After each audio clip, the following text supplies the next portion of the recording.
아이고 세상에 내가 이 나이에 이런 일을 겪게 될 줄 누가 알았겠어요. 올해로 75살이 된 이 할미가 말입니다.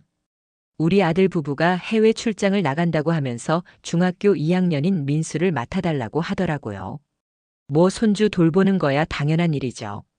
그런데 참 기가 막힌 일이 벌어질 줄 몰랐어요. 우리 아들 부부는 둘 다 바쁜 직장인이라니까요. 아들은 대기업에서 해외 영업을 담당하고 있고 며느리는 병원에서 간호사로 일하고 있어요. 이번에 중국에 있는 공장 점검차 나간다고 하면서 최소 2달은 걸릴 거라고 하더라고요. 민수를 혼자 두고 갈 수는 없으니 할머니가 돌봐달라는 거였죠. 민수는 평소에 참 착한 아이였습니다. 키가 170cm쯤 되는 또래보다 큰 편이고 얼굴도 훤칠하니 잘생겼어요. 특히 할머니한테는 정말 살갑게 대하더라고요. 어릴 때부터 할머니 집에 자주 놀러 왔거든요. 그때마다 할머니 보고 싶었어요. 하면서 제 품에 안기곤 했는데 이제 중학생이 됐으니 그런 모습은 없어졌지만 여전히 할머니를 좋아하더라고요. 아들 부부가 공항으로 떠나는 날 아침 민수는 제 침대에서 일어나자마자 부엌으로 달려와서 할머니 안녕히 주무셨어요? 하며 볼에 뽀뽀까지 해주더군요. 정말 오랜만에 보는 애교였어요. 요즘 중학생들이 할머니한테 뽀뽀까지 해주는 경우가 얼마나 되겠어요. 아이고 우리 민수 참 예쁘다. 손주가 이렇게 살갑게 굴면 할머니 마음이 얼마나 좋겠어요. 그날 아침에는 민수가 좋아하는 김치찌개를 끓여줬습니다. 돼지고기 300g에 묵은지 한 포기 넣고 구수하게 끓인 찌개 말이에요. 제가 담근 김치로 끓인 찌개는 정말 맛있거든요. 3년 묵은 김치에 돼지고기 앞다리살로 끓이면 그 구수한 맛이 일품이에요. 민수는 밥 2그릇을 뚝딱 비우면서 할머니 김치찌개가 세상에서 제일 맛있어요. 하고 엄지손가락을 척 세워 보이더라고요. 그런 모습이 얼마나 기특한지. 요즘 애들은 김치를 싫어한다고들 하는데 우리 민수는 김치찌개를 이렇게 좋아하니까 얼마나 든든한지 몰라요. 아들 내외를 공항에 배웅하고 돌아와서도 민수는 제게 붙어서 이것저것 물어보고 할머니 어렸을 때 이야기도 들려달라고 조르고 그랬어요. 할머니는 우리 아빠 어렸을 때 어떻게 키우셨어요? 할머니 젊었을 때는 뭘 하셨어요? 할머니 고향은 어디예요? 할머니는 언제부터 요리를 배우셨어요? 이런 질문들을 던지면서 진짜 관심 있어 하는 눈빛이었습니다. 제가 할머니는 너희 아버지를 키울 때 정말 힘들었어. 그때는 지금처럼 편리한 게 없어서 손빨래에 연탄불 떼고 그랬거든 하고 말해주면 민수가 와 정말요? 그럼 빨래는 어떻게 했어요? 하면서 신기해 하더라고요. 이런 모습 보니까 아, 우리 민수가 이렇게 착하고 효심이 깊구나 싶어서 마음이 흐뭇했어요. 그날 저녁에는 민수가 좋아하는 치킨을 시켜줬습니다. 후라이드 치킨 한 마리에 콜라 1리터짜리 하나. 요즘 애들이 치킨을 얼마나 좋아하는지 알고 있으니까요. 민수는 닭다리를 뜯으면서 할머니도 드세요. 하며 제 앞에 날개 부분을 올려놓더라고요. 그런 모습이 얼마나 기특했는지 몰라요. 자기가 좋아하는 걸 할머니와 나눠 먹으려고 하다니. 밤늦게까지 텔레비전 보면서 도란도란 이야기하고 민수는 제 무릎에 머리를 대고 누워서 옛날 전래동화를 들려달라고 하기까지 했어요. 중학생이 된 아이가 전래동화를 듣고 싶어 한다니 참 신기했어요. 할머니, 흥부와 놀부 이야기 해주세요. 콩쥐 팥쥐 이야기도 들려주세요. 이렇게 말하면서 정말 어린아이처럼 굴더라고요. 할머니, 저 정말 할머니랑 있으니까 좋아요. 엄마 아빠는 맨날 바쁘다고 하는데 할머니는 저랑 놀아주시니까요. 민수의 이런 말을 듣고 있으니 가슴 한편이 뜨끔했습니다. 요즘 아이들이 얼마나 외로울까 싶어서요. 부모들은 다들 바쁘다고 하고 아이들은 혼자 있는 시간이 많고 말이에요. 학원에서 학원으로 돌아다니느라 집에 있는 시간도 얼마 안 되고요. 민수가 이어서 할머니, 저 친구들이랑 놀 때보다 할머니랑 있을 때가 더 편해요. 친구들이랑 있으면 뭔가 신경 쓸 게 많은데 할머니랑 있으면 그냥 편안하거든요 라고 말하더라고요. 그 말을 들으니 더욱 안쓰럽더라고요.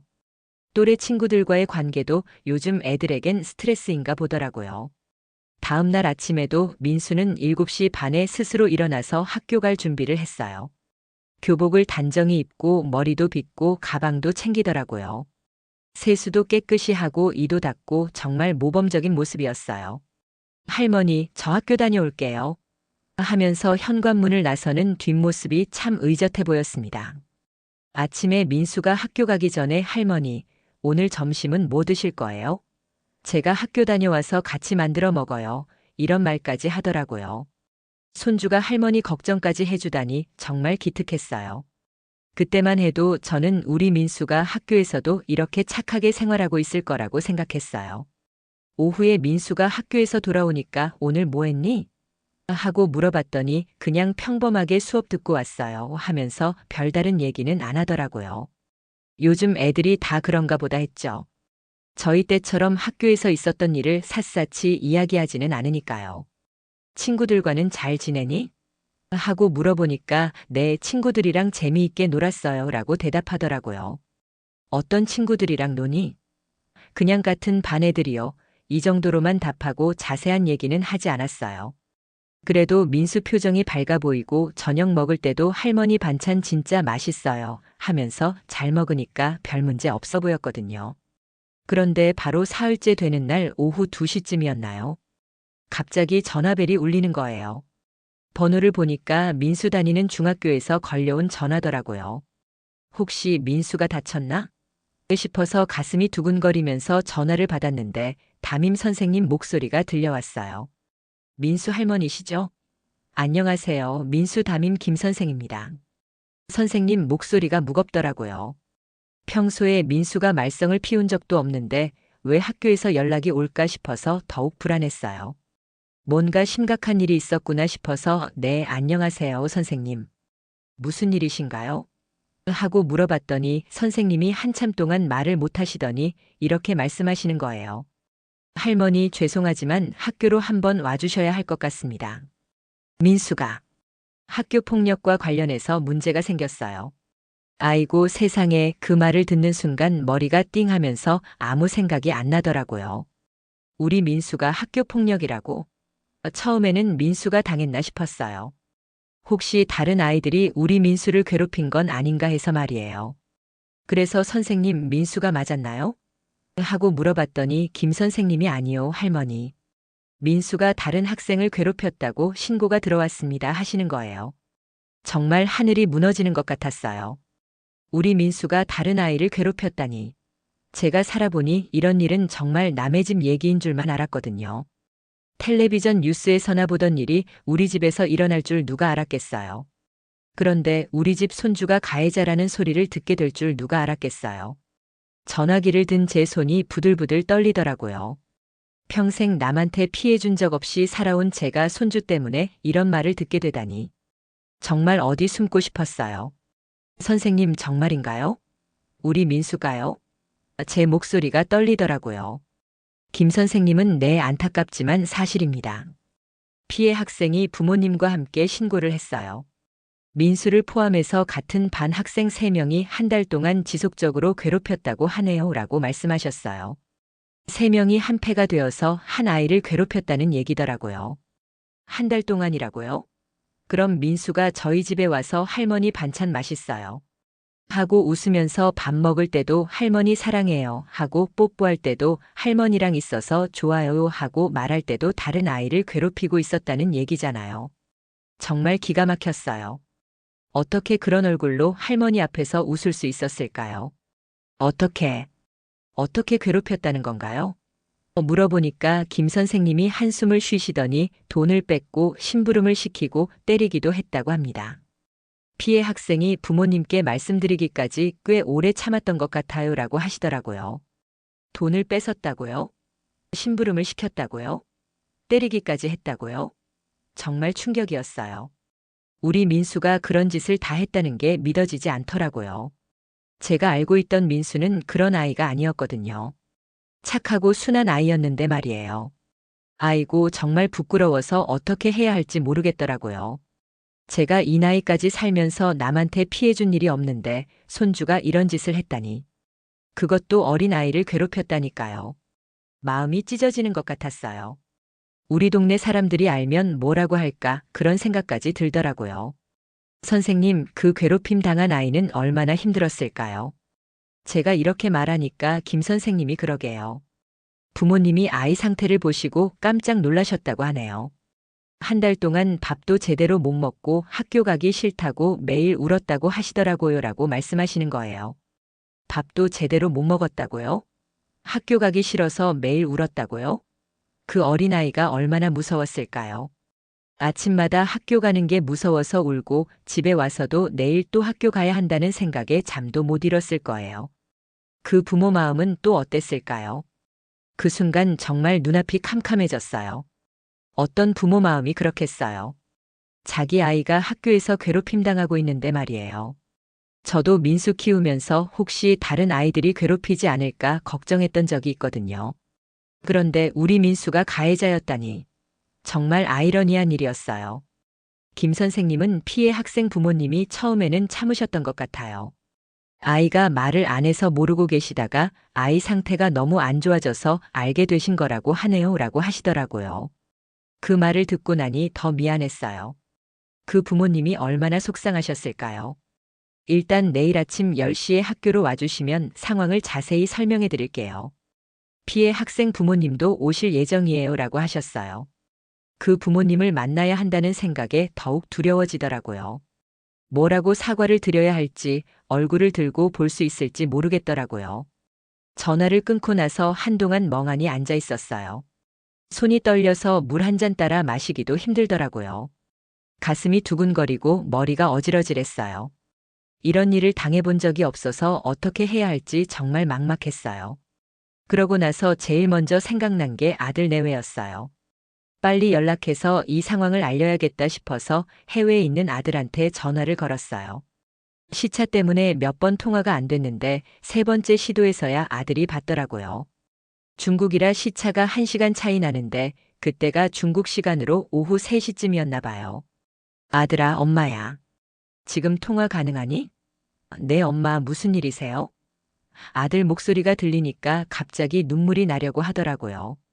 어떻게 말을 시작해야 할지 모르겠더라고요. 민수가 학교에서 문제를 일으켰어. 다른 아이를 괴롭혔다고 학교에서 연락이 왔다. 그런데 아들 반응이 제가 생각했던 것과 달랐어요. 아, 그런 일이요? 엄마 너무 걱정하지 마세요. 요즘 애들이 다 그렇잖아요. 장난이 좀 과했나 보죠. 이렇게 말하는 거예요. 장난이 과했다고요? 한 달 동안 괴롭혀서 다른 아이가 밥도 못 먹고 울었는데 그게 장난이라고요? 정말 기가 막혔어요. 아들아, 장난이 뭔 장난이야. 한 달 동안 지속적으로 괴롭혔다고 하더라고. 그 아이 부모님이 학교에 정식으로 신고까지 하셨어. 제가 좀 더 자세히 설명했는데도 아들은 여전히 대수롭지 않게 생각하는 것 같더라고요. 아들아, 이게 장난이 아니야. 한 달 동안 돈도 뺏고 때리기까지 했다고 하더라고. 그 아이 부모님이 학교에 신고까지 하셨어. 제가 이렇게 말하니까 아들이 엄마 요즘 세상이 예민해서 그래요. 애들끼리 의뢰 있을 수 있는 일인데 너무 크게 생각하지 마세요 라고 하더라고요. 정말 기가 막혔어요.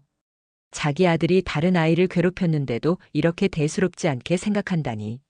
요즘 세상이 예민해서 그렇다고요? 애들끼리 의뢰 있을 수 있는 일이라고요? 어떻게 부모가 그런 말을 할 수 있을까요? 정말 답답했어요. 아들아, 내가 중학교 때 다른 애한테 괴롭힘 당했으면 어떤 기분이었겠니? 그 아이 부모 마음을 생각해봐라. 제가 이렇게 말하니까 아들이 좀 당황하는 것 같더라고요. 그렇긴 하지만 하면서 말끝을 흐리더라고요. 아, 그렇긴 하지만요. 엄마, 저희가 지금 중요한 계약 때문에 바빠서. 일단 민수한테 잘못했다고 하라고 하시고 저희가 돌아가면 그때 자세히 이야기해요. 이게 무슨 소리예요? 자기 아들이 가해자가 됐는데 중요한 계약이 더 중요하다는 거예요? 지금 당장 날아와서 사과를 해도 모자랄 판에 말이에요. 제가 아들아, 내일 학교에 가서 그 아이 부모님을 만나야 한다고 하더라. 어떻게 하면 좋겠니? 하고 물어봤더니 아들이 엄마가 가셔서 잘 해결해 주세요. 저희는 정말 지금 빠질 수가 없어서요라고 하더라고요. 정말 한심했어요. 며느리한테도 전화를 바꿔달라고 했어요. 며느리야, 민수 일로 걱정이 많아. 어떻게 하면 좋겠니? 했더니 며느리도 비슷한 반응이더라고요. 어머니, 애들이 크면서 한 번씩 겪는 일이에요. 너무 심각하게 생각하지 마세요. 사과하면 되는 거 아닌가요? 애들이 크면서 한 번씩 겪는 일이라고요? 다른 아이를 한 달 동안 괴롭히는 게 성장 과정에서 겪는 일반적인 일이라는 말인가요? 정말 어이가 없었어요. 이 사람들이 정말 부모 자격이 있는 건가 싶었어요. 아이고, 정말 이 사람들이 부모가 맞나 싶었어요. 자기 아이가 가해자가 됐는데도 이렇게 안일하게 생각한다니. 제가 그럼 누가 그 아이한테 사과를 해야 하니? 너희들이 지금 외국에 있는데 하고 물어보니까 어머니가 대신 사과해 주시면 안 될까요? 저희가 가면 오히려 더 크게 번질 수도 있잖아요 라고 하더라고요. 더 크게 번질 수도 있다고요? 지금보다 더 크게 번질 게 뭐가 있다는 건가요? 이미 학교에 정식 신고까지 들어간 상황인데 말이에요. 결국 제가 다 해결해야 한다는 얘기였어요. 손주 잘못을 할머니가 수습하라는 거죠. 뭐 그럴 수도 있죠. 지금 당장 아들 내외가 올 수 없는 상황이니까요. 하지만 이 사람들의 태도가 너무 안일해서 화가 나더라고요. 자식이 잘못했으면 부모가 나서야 하는 게 맞는데 할머니한테 떠넘기고 자기들은 일이 바쁘다는 핑계로 빠지려고 하니까 말이에요. 며느리야, 그럼 민수한테는 뭐라고 해야 하겠니? 어머니, 일단 잘못했다고 하라고 하세요. 그리고 다시는 그러지 말라고 하시면 될 것 같아요. 정말 단순하게 생각하더라고요. 잘못했다고 하고 다시는 그러지 말라고 하면 모든 게 해결된다고 생각하는 것 같았어요. 전화를 끊고 나서 정말 한숨만 나왔어요. 내가 뭘 잘못해서 이런 일을 겪나 싶기도 하고 민수를 어떻게 가르쳐야 하나 싶기도 하고. 그런데 무엇보다 그 괴롭힘 당한 아이 생각이 자꾸 나더라고요. 그 아이가 얼마나 무서웠을까, 얼마나 힘들었을까 생각하니까 가슴이 아팠어요. 혼자 앉아서 이런저런 생각을 하고 있는데 벌써 3시가 다 되어 가더라고요. 민수가 곧 학교에서 돌아올 시간이었어요. 어떤 얼굴로 민수를 봐야 할지 모르겠더라고요. 화를 내야 할지 차근차근 따져 물어봐야 할지. 오후 4시쯤 민수가 학교에서 돌아왔어요. 평소와 다름없이 할머니 안녕하세요 하면서 밝게 인사하더라고요. 그 모습을 보니까 더 화가 났어요. 다른 아이를 괴롭히고 와서는 아무렇지도 않게 웃고 있다니. 어떻게 그런 얼굴로 할머니 앞에 설 수 있을까요? 민수야, 잠깐 앉아봐. 제가 침착하게 말했더니 민수가 왜요 할머니? 무슨 일 있어요? 하면서 고개를 갸웃거리더라고요. 정말 아무것도 모르는 표정이었어요. 아니면 아는데 모르는 척하는 건지.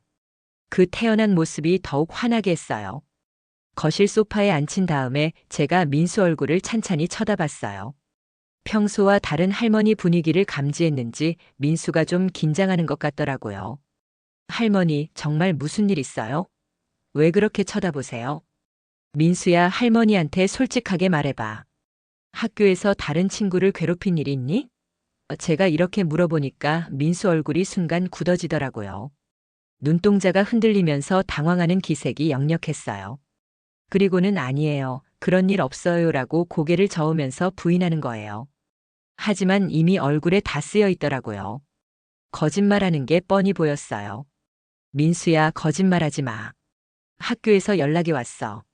내가 같은 반 친구를 한 달 동안 괴롭혔다고.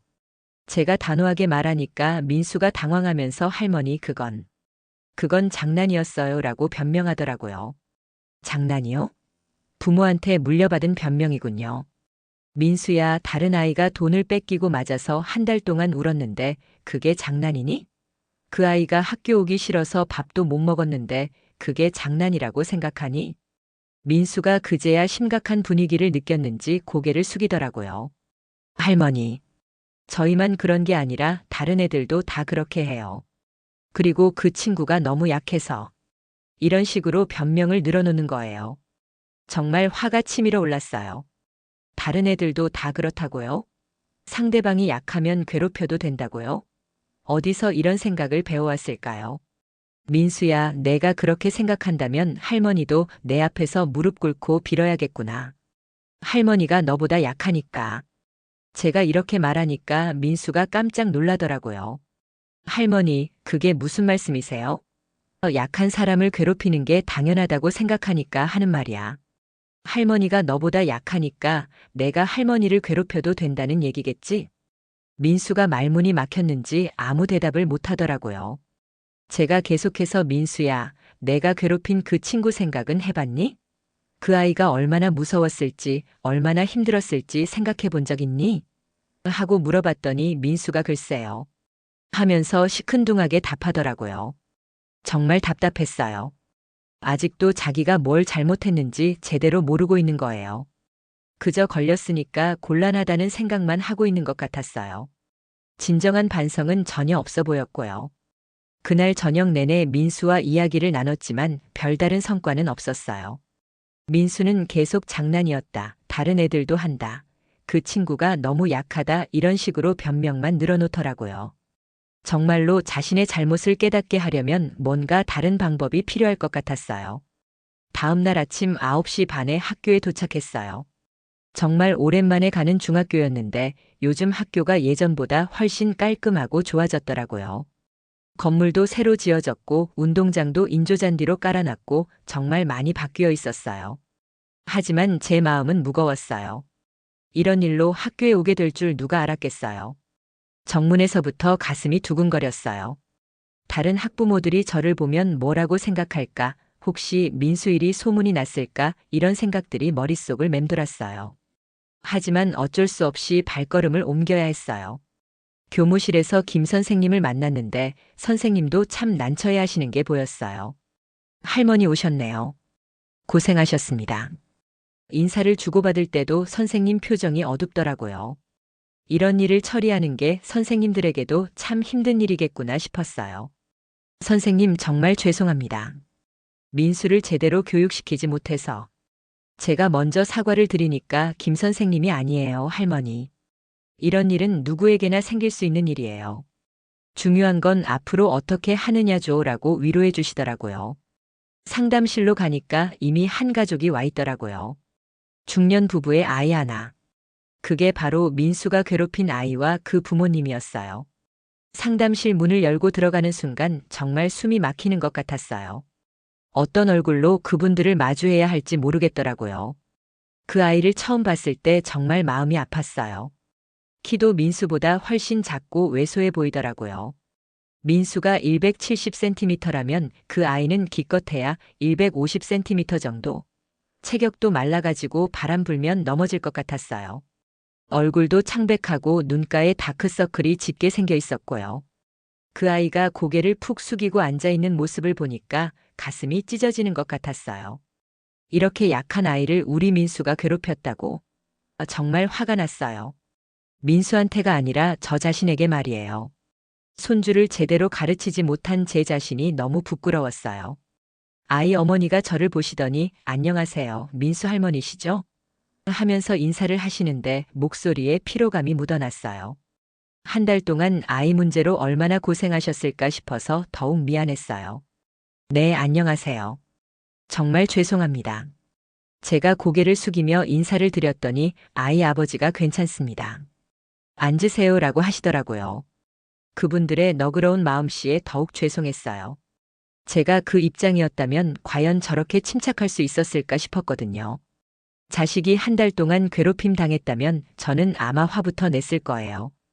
김 선생님이 상황을 설명해 주시는 동안 저는 그 아이만 계속 쳐다봤어요. 고개를 푹 숙이고 있는데 간혹 고개를 들면 눈이 무서움에 떨고 있는 게 보이더라고요. 아이고, 이 어린 게 얼마나 무서웠을까 싶어서 가슴이 막혔어요. 13살밖에 안 된 아이가 왜 저런 눈빛을 가져야 하는지. 민수를 포함해서 3명이 한 달 동안 지속적으로 괴롭혔습니다. 돈을 요구하기도 하고 심부름을 시키기도 하고 때리기도 했다고 하네요. 김 선생님이 말씀하시는 걸 들으니까 정말 부끄러워서 어디 숨고 싶었어요. 구체적으로 어떤 일들이 있었는지 더 자세히 들어보니까 정말 심각했어요. 용돈을 빼앗는 것부터 시작해서 청소 당번을 대신 시키고 숙제를 대신 하게 하고 심지어는 때리기까지 했다는 거예요. 그것도 매일매일 지속적으로 말이에요. 그 아이 어머니가 처음에는 아이가 용돈을 자꾸 달라고 해서 이상하다 생각했어요. 평소보다 3배는 더 달라고 하더라고요. 그리고 학교 가기 싫다고 매일 울고. 이렇게 말씀하시는데 목소리가 떨리더라고요. 어머니로서 얼마나 속상했을지 충분히 이해가 됐어요. 한 번은 아이가 멍이 들어서 온 적도 있어요. 물어봐도 넘어졌다고만 하고. 나중에 알고 보니 맞은 거였더라고요. 아이 아버지가 이렇게 말씀하시면서 한숨을 크게 쉬시더라고요. 그때서야 아이가 왜 말을 못했는지 이해가 됐어요. 더 심하게 괴롭힐까봐 무서워서 말을 못한 거겠죠. 정말 미안했어요. 우리 민수가 이런 짓을 했다니. 제가 정말 죄송합니다. 민수를 제대로 가르치지 못해서. 하고 사과를 드렸는데 그 순간 그 아이가 고개를 들고 저를 쳐다보더라고요. 아이고 세상에 그 눈빛을 어떻게 표현해야 할까요? 무서움과 슬픔이 섞여 있는 눈이었어요. 13살밖에 안 된 아이가 왜 저런 눈빛을 가져야 하나 싶어서 가슴이 찢어지는 것 같았어요. 저도 모르게 눈물이 나려고 하더라고요.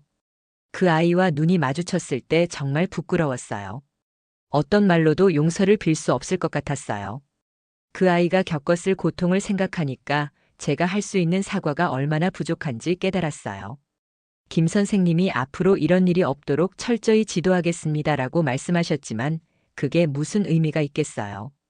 이미 그 아이는 한 달 동안 고통받았는데 말이에요. 상처받은 마음이 쉽게 치유될까요? 그 아이 부모님은 처벌보다는 아이들이 진정으로 반성하고 다시는 이런 일이 없었으면 좋겠어요 라고 말씀하시더라고요. 정말 너그러우신 분들이었어요. 제가 그 입장이었으면 화가 났을 텐데 말이에요. 오히려 가해자 아이들의 교육을 걱정해 주시다니. 상담이 끝나고 밖으로 나오는데 그 가족이 먼저 나가더라고요. 그 아이가 부모님 사이에 끼워서 걸어가는 모습을 보니까 정말 안쓰러웠어요. 어깨가 잔뜩 움츠러든 채로 고개를 숙이고 걸어가는 뒷모습이 얼마나 외로워 보이던지. 걸어가면서도 자꾸 뒤돌아보는 게 아직도 무서워하는 것 같더라고요. 혹시 또 괴롭히는 아이들을 만날까봐 말이에요. 그런 모습을 보니까 더욱 마음이 아팠어요. 저는 그 자리에서 결심했어요. 단순히 민수한테 사과하라고 하고 끝낼 일이 아니구나. 뭔가 더 확실한 조치를 취해야겠다고 생각했어요. 그래야 민수도 정말로 반성하고 그 아이도 마음의 상처를 조금이라도 치유할 수 있을 거라고요. 집으로 돌아오는 길에 계속 그 아이 얼굴이 떠올랐어요. 그 무서워하는 눈빛, 창백한 얼굴, 가늘게 떨리는 목소리. 우리 민수가 그 아이를 그렇게 만들었다는 게 정말 믿어지지 않았어요. 그날 오후에 민수와 진지하게 이야기를 나눴어요. 학교에서 돌아온 민수를 거실로 불러서 마주 앉혔어요. 민수야, 할머니가 오늘 그 친구를 만났어.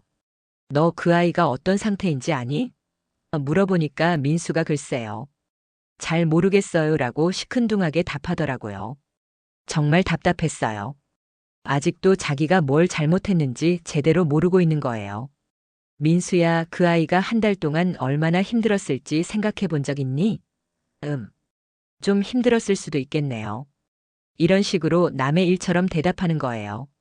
제가 더 구체적으로 설명해 줬어요. 민수야, 그 아이가 너희들 때문에 밥도 제대로 못 먹었대. 매일 학교 가기 싫어서 울었고 밤에도 잠을 못 잤다고 하더라. 얼굴이 얼마나 창백하던지 눈 밑에는 다크서클이 깊게 패여 있고. 그래도 민수는 별로 감동받는 것 같지 않더라고요. 그래도 저희만 그런 건 아니잖아요. 다른 애들도 비슷하게 하는데요. 이런 식으로 변명만 하는 거예요.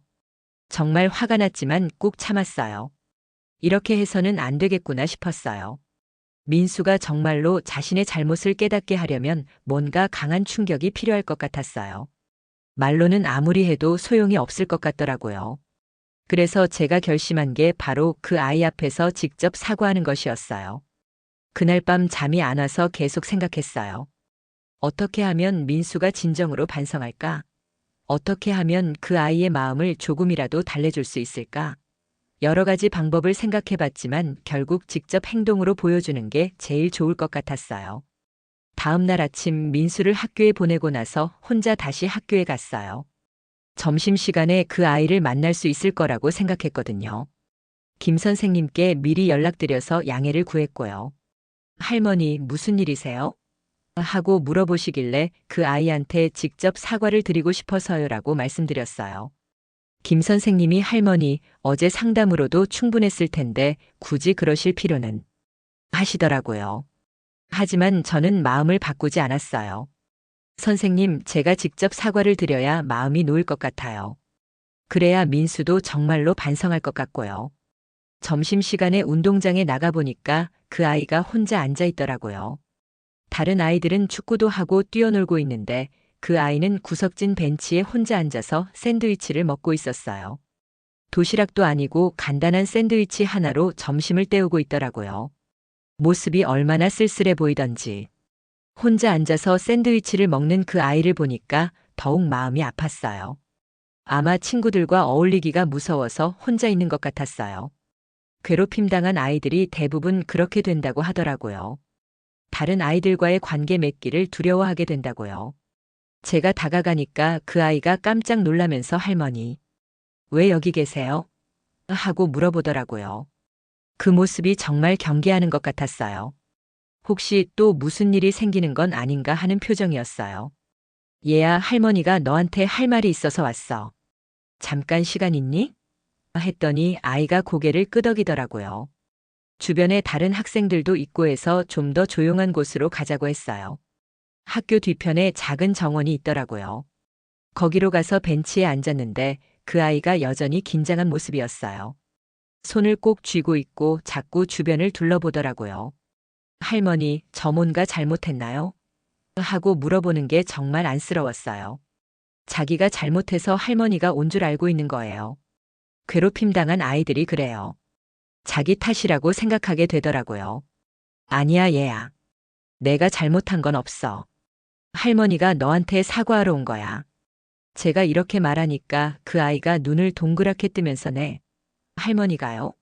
하고 반문하더라고요. 정말 믿을 수 없다는 표정이었어요. 주변을 둘러보니까 점심시간이라 학생들이 여기저기 있었어요. 몇몇 아이들이 저희를 신기하게 쳐다보더라고요. 할머니가 왜 학교에 와서 학생이랑 이야기하고 있지? 하는 눈빛이었죠. 어떤 아이들은 저 할머니 누구지? 왜 저기 있어? 이런 말도 하더라고요. 그런데 저는 그런 시선 같은 건 신경 쓰지 않기로 했어요. 내가 지금 해야 할 일은 이 아이에게 진심으로 사과하는 것이라고 생각했거든요. 설사 다른 사람들이 보더라도 말이에요. 오히려 많은 사람들이 보는 게 더 좋을 것 같았어요. 그래야 더 진심이 전해질 테니까요. 얘야, 할머니가 손주를 잘못 키워서 내가 이렇게 힘든 일을 겪게 해서 정말 미안하다. 제가 이렇게 말하면서 벤치에서 일어났어요. 그리고는 그 아이 앞에서 무릎을 꿇고 앉았어요. 아이고 세상에, 그 순간 주변이 조용해지더라고요. 아까까지 떠들던 학생들도 모두 저희 쪽을 쳐다보면서 웅성거리기 시작했어요. 저 할머니 뭐 하는 거야? 왜 무릎 꿇고 있어? 이런 소리들이 들리더라고요. 점점 더 많은 학생들이 몰려들기 시작했어요. 그 아이도 깜짝 놀라서 할머니, 왜 이러세요? 일어나세요. 하면서 저를 일으키려고 하더라고요. 하지만 저는 꿈쩍도 하지 않았어요. 얘야, 할머니 말 들어봐. 우리 민수가 너한테 얼마나 나쁜 짓을 했는지 할머니가 다 들었어. 무릎을 꿇고 앉으니까 그 아이와 눈높이가 맞춰졌어요. 그 아이 눈에 눈물이 고이기 시작하더라고요. 아마 이런 상황이 너무 당황스럽고 고마웠던 것 같아요. 할머니가 민수를 제대로 가르치지 못해서 내가 이런 고생을 했구나. 정말 죄송하다, 얘야. 그 아이가 할머니 정말 괜찮아요. 일어나세요. 다른 사람들이 다 봐요라고 하면서 울먹이더라고요. 하지만 저는 일어나지 않았어요. 이 아이가 한 달 동안 얼마나 무서웠을지, 얼마나 외로웠을지 생각하니까 이 정도로는 부족하다는 생각이 들었거든요. 얘야, 너 정말 많이 힘들었지? 학교 오기도 무섭고 밥도 제대로 못 먹고. 할머니가 너였어도 똑같이 힘들었을 거야. 제가 이렇게 말하니까 그 아이가 눈물을 뚝뚝 떨어뜨리면서 고개를 끄덕이더라고요. 그동안 참았던 감정이 터진 것 같았어요. 주변에서 웅성거리는 소리가 더 커졌어요. 저 할머니 왜 저러는 거야? 혹시 저 학생이 할머니한테 뭘 잘못한 건가? 이런 소리들이 들렸지만 저는 신경 쓰지 않았어요. 지금 중요한 건 이 아이에게 진심을 전하는 것이니까요. 학생들이 점점 더 많이 모여들었어요. 처음에는 몇 명이었는데 나중에는 20명이 넘게 둘러서서 구경하더라고요. 어떤 아이는 휴대폰으로 사진까지 찍으려고 하다가 친구가 말려서 그만두기도 했어요. 할머니, 정말 일어나세요. 저 괜찮다고요. 그 아이가 계속 저를 일으키려고 했는데 바로 그때였어요. 할머니 하는 큰 소리가 들리더라고요. 민수가 뛰어오고 있었어요. 점심시간에 친구들이 야, 민수야, 내 할머니가 학교에 와서 무릎 꿇고 있어. 하고 알려줬나 봐요. 민수가 정말 놀란 표정으로 달려와서는 할머니, 왜 이러세요? 하면서 저를 일으키려고 하더라고요. 민수 얼굴이 새하얗게 질려 있더라고요. 아마 친구들 앞에서 할머니가 이런 모습을 보이는 게 너무 부끄러웠나 봐요. 하지만 저는 그게 중요한 게 아니었어요. 오히려 친구들이 보는 앞에서 이런 일이 일어나는 게 민수에게는 더 큰 교육이 될 거라고 생각했어요. 민수야, 가만 있어. 할머니가 지금 너 때문에 이 친구한테 사과하고 있는 거야. 제가 단호하게 말했더니 민수가 할머니, 사람들이 다 봐요. 빨리 일어나세요라고 하면서 당황해 하더라고요. 그런데 저는 민수가 온 게 오히려 다행이라고 생각했어요. 이 모습을 민수가 직접 봐야 정말로 반성할 거라고 생각했거든요. 민수야, 내가 이 친구한테 뭘 했는지 아니? 돈도 빼앗고 때리기도 하고 심부름도 시켰지? 민수가 고개를 숙이면서 할머니. 그런데 여기서 이러시면 하고 말을 흐리더라고요. 주변 시선이 부담스럽다는 뜻이었죠. 하지만 저는 신경 쓰지 않았어요. 오히려 더 많은 사람들이 봐야 한다고 생각했어요. 민수야, 할머니가 부끄러우니? 내 잘못 때문에 할머니가 무릎 꿇는 게 보기 좋으니?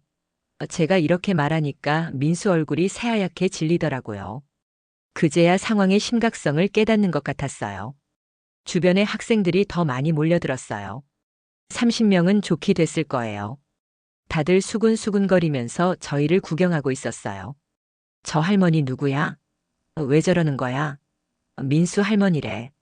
이런 소리들이 여기저기서 들렸어요. 그 중에서 몇몇 아이들은 상황을 이해한 것 같더라고요.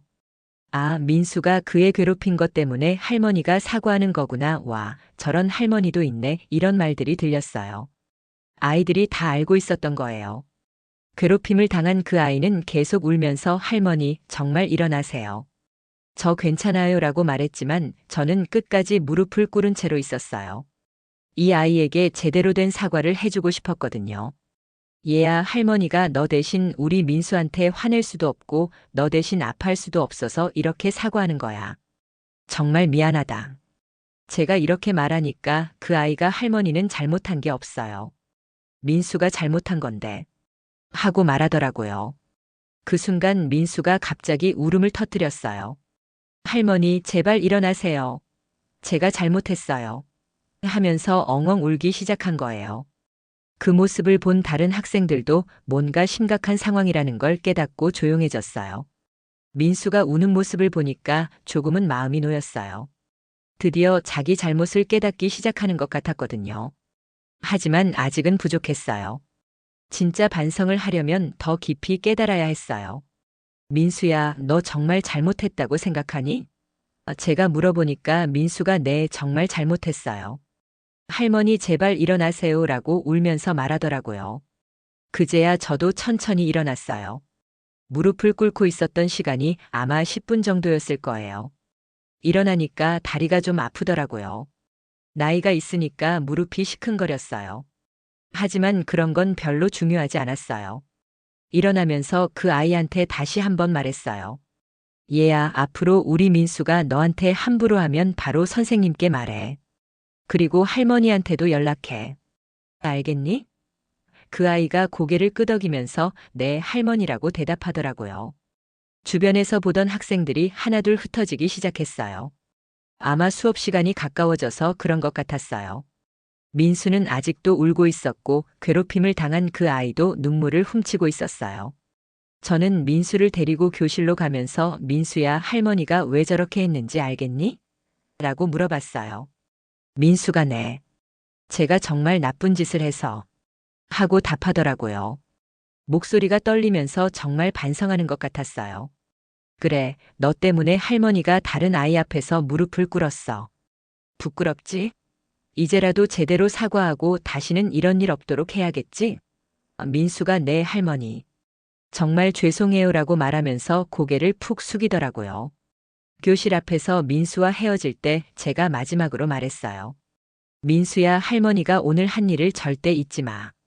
그리고 그 친구한테 진심으로 사과해야 해. 알겠지? 민수가 네 할머니.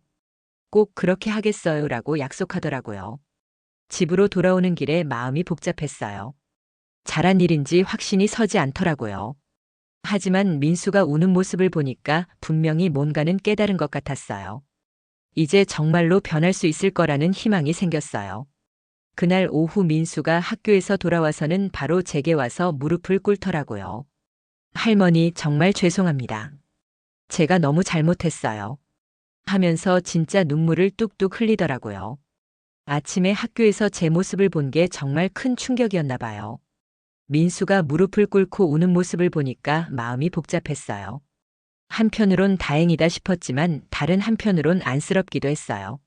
하지만 이 정도로는 부족하다고 생각했어요. 진짜 반성은 행동으로 보여져야 했어요. 민수야, 이제 할머니한테 사과할 때가 아니야. 내가 괴롭힌 그 친구한테 제대로 사과해야지.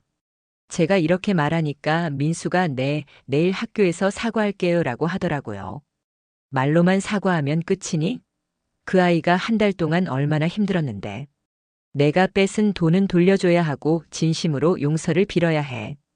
민수가 고개를 끄덕이면서 네, 알겠습니다라고 답하더라고요. 그날 저녁 내내 민수와 이야기를 나눴어요. 구체적으로 어떻게 사과할 건지, 앞으로 어떻게 행동할 건지 계획을 세웠어요. 민수도 진지하게 받아들이는 것 같았어요. 예전처럼 건성으로 듣지 않고 정말 집중해서 들었어요. 다음 날부터 민수의 행동이 완전히 달라졌어요. 학교에서 돌아와서는 매일 그 아이에게 어떻게 사과했는지 보고를 하더라고요. 할머니, 오늘 지난달에 뺏은 용돈 다 돌려줬어요. 그리고 진심으로 사과했어요. 첫 번째 날에는 민수가 할머니, 그 친구가 제 사과를 받아주지 않았어요 라고 말하더라고요. 당연한 일이었어요. 한 달 동안 괴롭힘 당한 아이가 하루아침에 용서해 줄 리 없잖아요. 민수야, 한 번으로 끝날 일이 아니야. 매일 꾸준히 사과하고 행동으로 보여줘야 해. 둘째 날에는 할머니, 오늘은 그 친구가 저를 쳐다보기라도 했어요 라고 하더라고요. 조금씩 변화가 생기는 것 같았어요. 셋째 날에는 할머니, 그 친구가 제 사과를 듣기는 했는데 아직 화가 안 풀린 것 같아요 라고 보고했어요. 일주일쯤 지났을 때 민수가 할머니, 그 친구가 저를 용서해 준다고 했어요 라고 말하더라고요. 정말 다행이었어요. 하지만 저는 그게 끝이 아니라고 생각했어요. 민수야, 용서받았다고 끝이 아니야. 이제부터 그 친구를 보호해줘야 해. 보호해요? 민수가 고개를 갸웃거리더라고요. 그래, 내가 괴롭혔던 아이니까 이제는 내가 그 아이를 지켜줘야 해. 다른 애들이 괴롭히지 못하게 말이야. 민수가 아, 그렇구나. 네, 그렇게 할게요 라고 대답하더라고요. 그 다음 주에는 더 놀라운 일이 있었어요. 민수가 할머니, 그 친구가 점심을 혼자 먹고 있길래 저희랑 같이 먹자고 했어요 라고 말하는 거예요. 정말 기특했어요. 괴롭히던 아이와 친구가 되려고 노력하고 있다니. 처음에는 그 아이가 경계했다고 해요. 당연히 그럴 만했죠. 한 달 동안 괴롭히던 아이가 갑자기 친하게 지내자고 하니 믿기 어려웠을 거예요. 하지만 민수가 꾸준히 잘해주니까 조금씩 마음을 열기 시작했다고 하더라고요. 김 선생님도 전화를 주셨어요. 할머니, 민수가 정말 많이 변했어요. 괴롭혔던 친구를 오히려 챙기고 다른 애들한테도 친절하게 대하고 있어요. 어떻게 교육하셨어요? 선생님이 이렇게 말씀하시니까 정말 뿌듯했어요. 선생님 말씀으로는 민수가 완전히 다른 아이가 됐다고 하시더라고요. 예전에는 좀 건방지고 친구들을 무시하는 면이 있었는데 지금은 정말 다른 아이예요.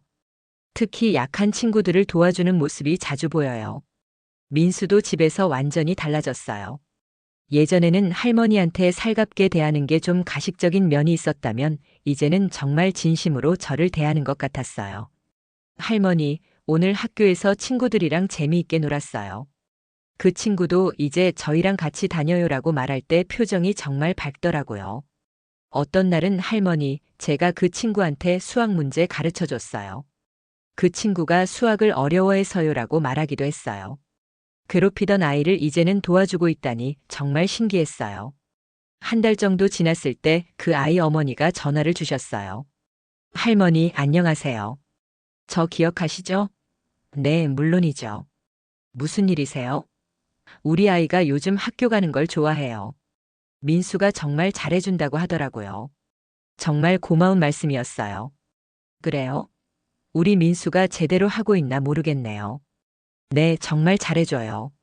다른 애들이 괴롭히려고 하면 민수가 막아주기도 하고 점심도 같이 먹고 그래요. 할머니가 정말 잘 교육하신 것 같아요. 그 어머니가 계속해서 말씀하시길 저희 아이가 이제는 민수를 정말 좋은 친구라고 생각해요. 처음에는 믿을 수 없었는데 시간이 지나니까 정말 변한 게 보이더라고요. 할머니께서 어떻게 교육하셨는지 궁금해요라고 하시더라고요. 그 말을 듣고 나니까 정말 안도가 되더라고요. 제가 한 일이 헛되지 않았구나 싶어서요. 무릎 꿇고 사과한 게 부끄럽긴 했지만 그 덕분에 민수가 정말로 변할 수 있었으니까요. 민수한테 그 친구와 어떻게 지내니? 라고 물어보니까 할머니, 그 친구 이름이 준호예요. 정말 착하고 공부도 잘해요. 제가 왜 그런 짓을 했는지 모르겠어요 라고 하더라고요. 정말 많이 성장한 것 같았어요. 준호가 제게 가끔 물어봐요. 민수야, 너 할머니 정말 대단하시다. 나 때문에 무릎까지 꿇으시고. 이렇게 말해요. 그럴 때마다 정말 부끄러워요. 민수가 이런 말을 할 때 표정이 정말 진지했어요. 그리고 민수가 덧붙여서 할머니, 제가 이제는 준호뿐만 아니라 다른 약한 친구들도 도와주고 있어요. 할머니가 보여주신 것처럼 강한 사람이 약한 사람을 도와줘야 한다는 걸 배웠어요 라고 말하더라고요. 드디어 아들 내외가 해외 출장에서 돌아왔어요. 2달 만에 보는 거였는데 민수를 보자마자 민수야, 뭔가 달라진 것 같은데? 라고 하더라고요. 정말 민수가 많이 변해 있었거든요. 공항에서 아들 내외를 마중 나갔을 때 민수의 모습부터가 달랐어요. 예전에는 좀 건방지고 제멋대로인 면이 있었는데 이제는 어른들께 정중하게 인사도 하고 말투도 훨씬 공손해졌어요. 아빠, 엄마 안녕하세요. 출장 고생 많으셨어요 라고 인사하는 모습이 정말 의젓했어요. 아들이 민수한테 민수야. 많이 컸네. 그런데 뭔가 다른 것 같은데. 하고 말하니까 민수가 아빠, 저 많이 바뀌었어요. 할머니가 저를 정말 잘 가르쳐 주셨거든요 라고 대답하더라고요. 며느리도 민수야, 정말 의젓해졌네. 할머니께서 어떻게 교육하셨길래 이렇게 변했지? 라고 물어보더라고요. 민수가 부끄러운 듯이 웃으면서 할머니가 정말 특별한 방법으로 가르쳐 주셨어요 라고 답했어요. 집으로 돌아와서 아들이 저한테 엄마 민수한테 뭐라고 하셨어요? 완전히 다른 아이가 됐네요 라고 물어보더라고요. 그래서 그간 있었던 일을 자세히 설명해 줬어요. 학교 폭력 문제부터 시작해서 제가 그 아이 앞에서 무릎 꿇고 사과한 일까지 말이에요. 아들 부부가 정말 놀라더라고요. 엄마가 그렇게까지 하셨다고요? 네, 그래야 민수가 정말로 반성할 것 같아서.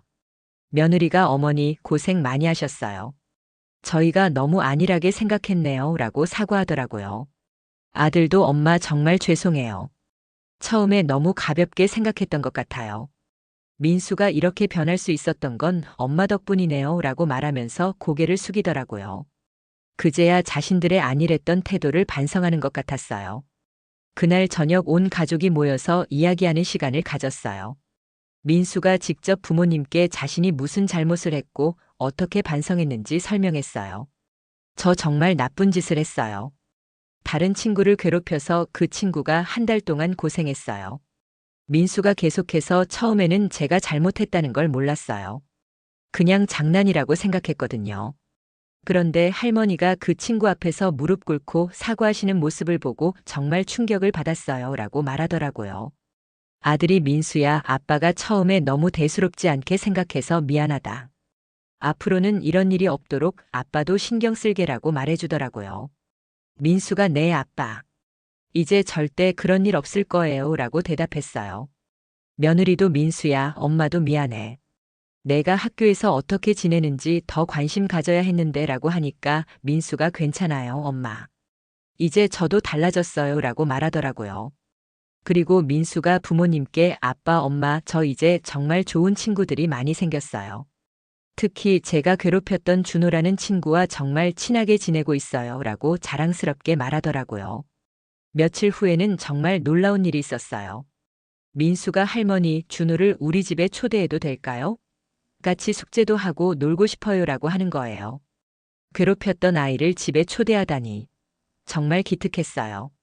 아들 내외도 그럼 당연히 초대해야지. 민수가 그렇게 소중하게 생각하는 친구라면 우리도 만나보고 싶어라고 말해주더라고요. 정말 다행이었어요. 부모들도 이제는 달라진 것 같았어요. 준호가 우리 집에 놀러 왔을 때 정말 신기했어요. 민수가 정말 잘 챙겨주더라고요. 준호야, 뭐 마실래? 할머니가 만든 쿠키도 있어라고 하면서 친구를 극진히 대접하는 거예요. 예전 민수의 모습과는 정말 딴판이었어요. 준호도 처음엔 어색해하더니 나중에는 편하게 지내더라고요. 할머니, 안녕하세요. 민수가 할머니 이야기 많이 해요라고 인사하는데 정말 예의 바른 아이였어요.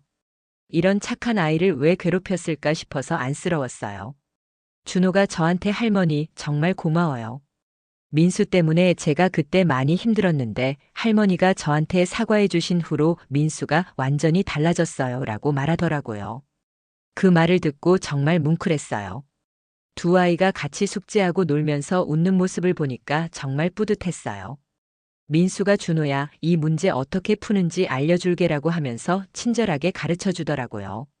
완전히 다른 아이가 된 거죠. 아들 내외도 이 모습을 보고 정말 감동했어요. 엄마 덕분에 민수가 이렇게 변할 수 있었네요. 정말 고맙습니다라고 하더라고요. 저는 뭘 할머니로서 당연한 일 했을 뿐이야 라고 답했지만 속으로는 정말 기뻤어요. 며느리가 어머니 정말 존경스러워요. 어떻게 그런 용기를 내셨어요? 저라면 그렇게 못했을 것 같아요 라고 말하더라고요.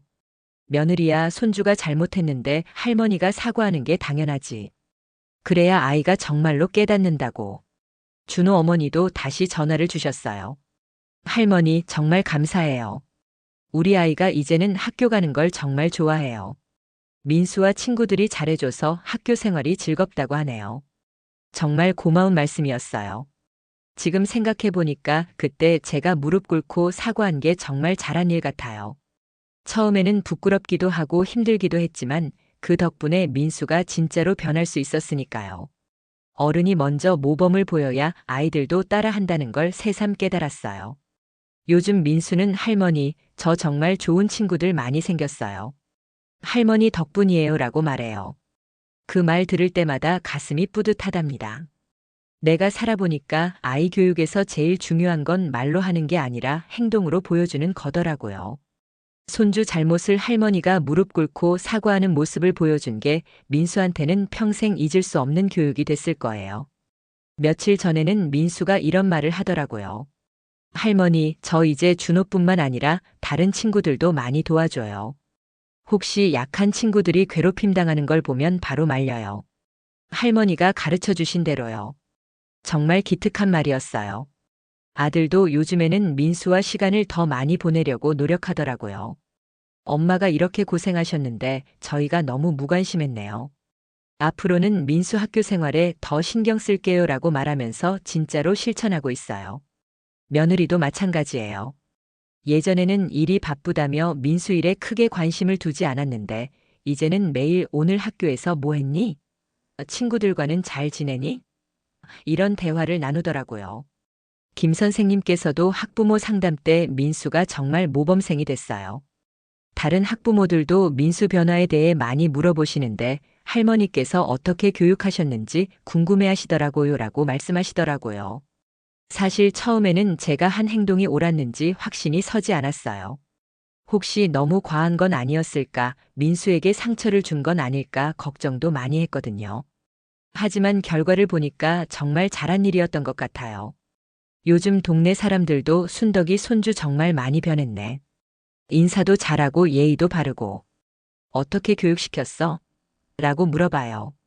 그럴 때마다 제가 한 일을 자세히 이야기해 주는데 다들 와, 정말 대단하시네. 나라면 그렇게 못했을 것 같은데 라고 하더라고요. 어떤 할머니는 요즘 아이들 교육이 참 어려운데 순덕이는 정말 현명하게 하셨네. 우리도 배울 점이 많아라고 말씀하시기도 해요. 그런 말들을 들을 때마다 제가 한 일이 헛되지 않았다는 생각이 들어요. 민수도 이제는 그날 일을 자연스럽게 이야기해요. 할머니가 준호 앞에서 무릎 꿇고 사과하시는 모습을 봤을 때 정말 충격이었어요.